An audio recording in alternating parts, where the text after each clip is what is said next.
Oh yeah, there's one thing. I was looking at Mukuri Yukusawa's profile earlier, and had her height, weight, and such listed. Height, 169 centimeters, weight 44 kilograms, bust 80 centimeters, waist 55 centimeters, hip 82 centimeters. Am I right? You remembered all that? Those measurements match this body precisely. So, she really is. On top of that, there's also the Fenrir tattoo, so I'd say there's no room for doubt. The body is Mukuri Yukusawa's. Okay. Is that all you wanted to know? Yeah, I think so. In that case, we're done here with the corpse. Let's get out of here. It's freezing. Hold on. Shouldn't we put her body back? I feel kind of bad just leave her out like this. You feel bad? Have you forgotten she's one of our enemies? She's a member of Super Duper High School Despair, but she was murdered. That makes her a victim, too. Have you heard the saying, you reap what you sow? I mean, yeah, you're right, but still. You really are soft. Unbelievably so. However, you wouldn't. The fact that she let me her hand and didn't abandon me mean that she was too, in her own words, soft.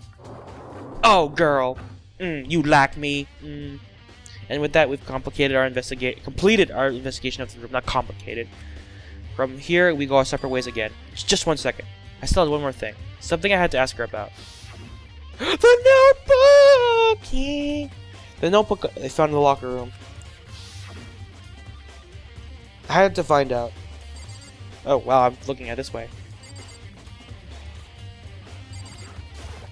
Okay. Hey, Kitty Kitty, there's one last thing I'd really like to ask you about. And what would that be? Are you absolutely sure that you haven't made contact with your dad since coming here? What? What do you mean by that? You know that there's a locker room on the dorm's second floor, right? I do, yes. I thought the lockers there could only be opened with the owner's Electro ID, no? I used the emergency Electro ID.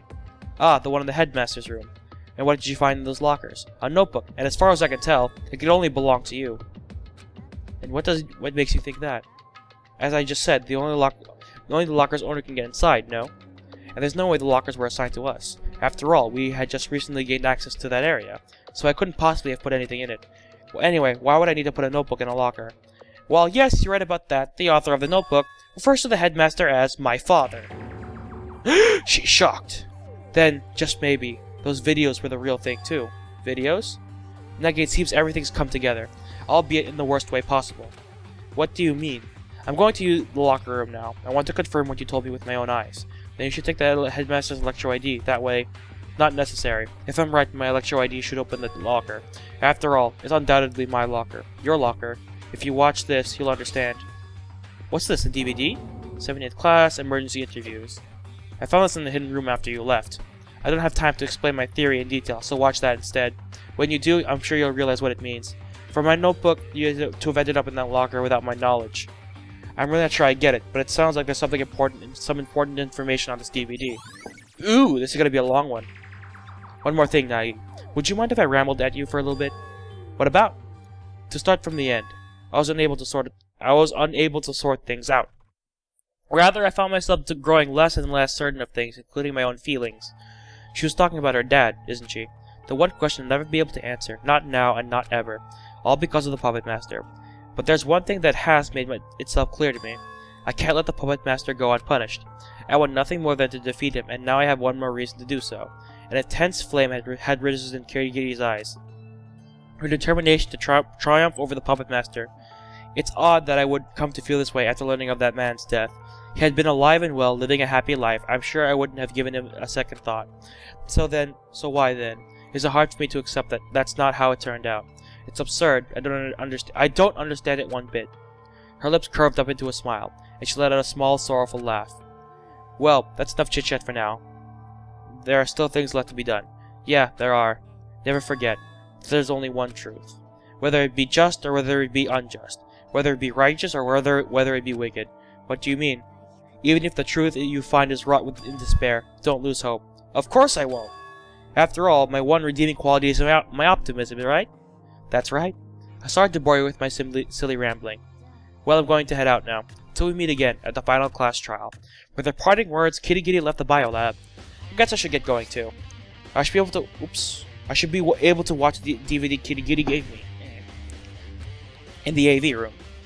Maybe the truth really is raw in despair, like Kitty Kitty said. But no matter what happens, I won't give in. No matter how terrible the truth might be, there's not a chance in hell I'm letting it defeat me. Okay.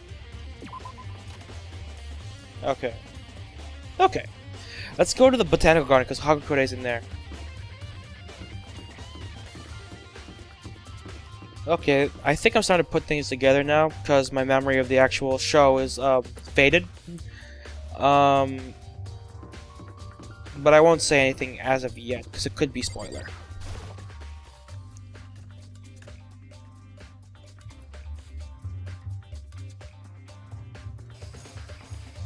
Okay, Hagakure, you can't run away from me this time. Hey, Hagakure. Eek! Nice! What's wrong? Why do you keep freaking out every time I talk to you? Sorry, dude, I got somewhere to be. Hagakure ran up like he was trying to get away from me. What the hell, Hagakure? I still haven't been able to ask you about the notebook I found in that locker either. He keeps running away. It's like he's trying to avoid me. Why? Okay. Map. No one's in here. Okay. No one's here. No one's here. Ooh, the storeroom. So I have to go to... Wait, the storeroom? Or the... Okay. Oh, cafeteria. Okay. In here we go.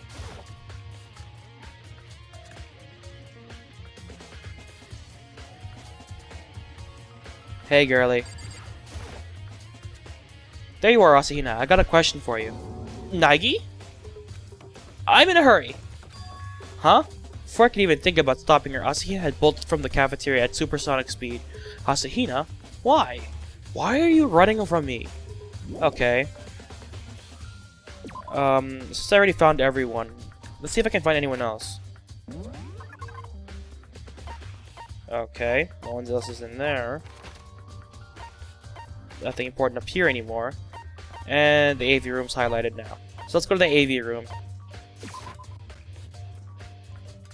AV room should be over here. Right? Right.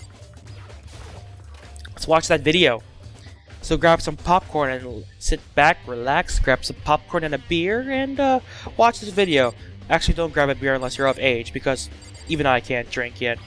Still have it. Don't see the appeal. I should be able to watch the DVD here. Alright, let's give it a shot. I slid the DVD I got from Kirigiri into the drive. The video started playing, but the screen remained black. I stared at the dark screen. It was only a few seconds, I think, but to me it felt extraordinarily long. And suddenly, without warning, the video began. Mizuno? I felt like I'd been struck in the back of the head. It had been so long since I'd seen Mizuno's face. Let's begin the interview. I heard the voice of the man sitting in front of the camera. The adult man's voice. You'll have to forgive me, I'll be recording this interview. I'm not very good at multitasking. I'm not talented enough to conduct an interview and take notes at the same time.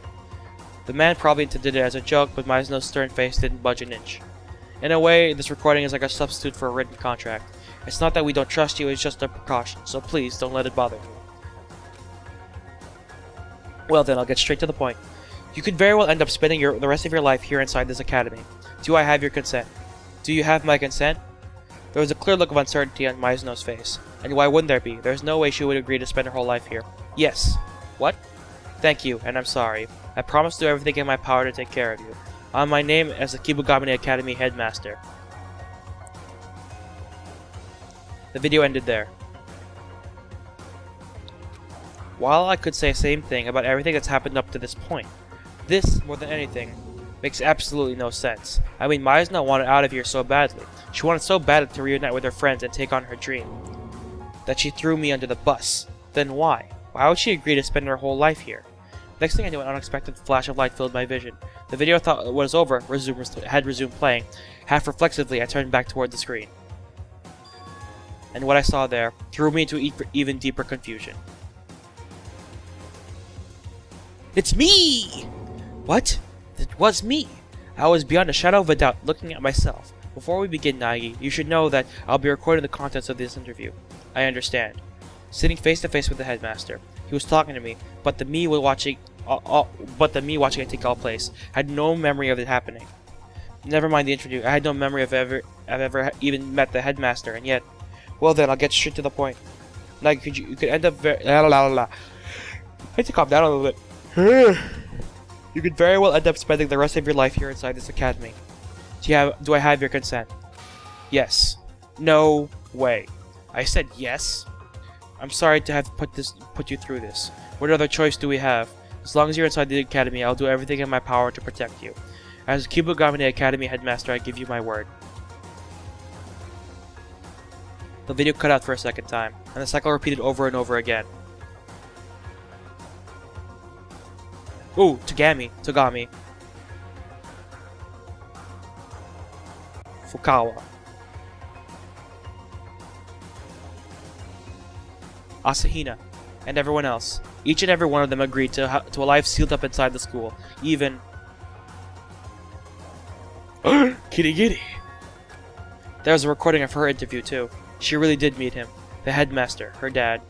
And she responded just as everyone else had when he asked this question. She agreed to spend her whole life here, just as Kirigiri's interview looked at it like it was about to end. The power to the monitor suddenly cut out. Huh? It wasn't just the monitor, the DVD player too. Naturally, the video stopped playing. What the? Why did... You! Well, ladies and gentlemen, we appear to be experiencing technical difficulties. Huh, technical difficulties? Now of all times. Technical difficulties are never late nor are they early. They occur precisely when they mean to. Did you just make a reference? Okay. It's almost like magic. Wow. Wow. A wizard arrives precisely when he means to. Ugh. Wow. That's not an accident, that's sabotage. Although, it wouldn't make a difference either way. It would just be more of the same. The headmaster kept asking the same question and everyone gave the same answer. Without realizing it, I let out a heavy sigh, and when I did, a certain conversation replayed itself in the back of my mind. Right after I woke up, I realized something didn't quite feel right inside me. Thinking back on it now, I had already lost my memories then. I had forgotten the reason I came to this academy, as my super duper high school ability. But why? How could you just forget? Strange, isn't it? It's hard to believe that so convenient a development could be mere coincidence. Convenient. A convenient development for the Puppet Master. Then all this. Did I forget too? What about the others? Have they forgotten too? Or... Ooh, okay. Ooh, are we done?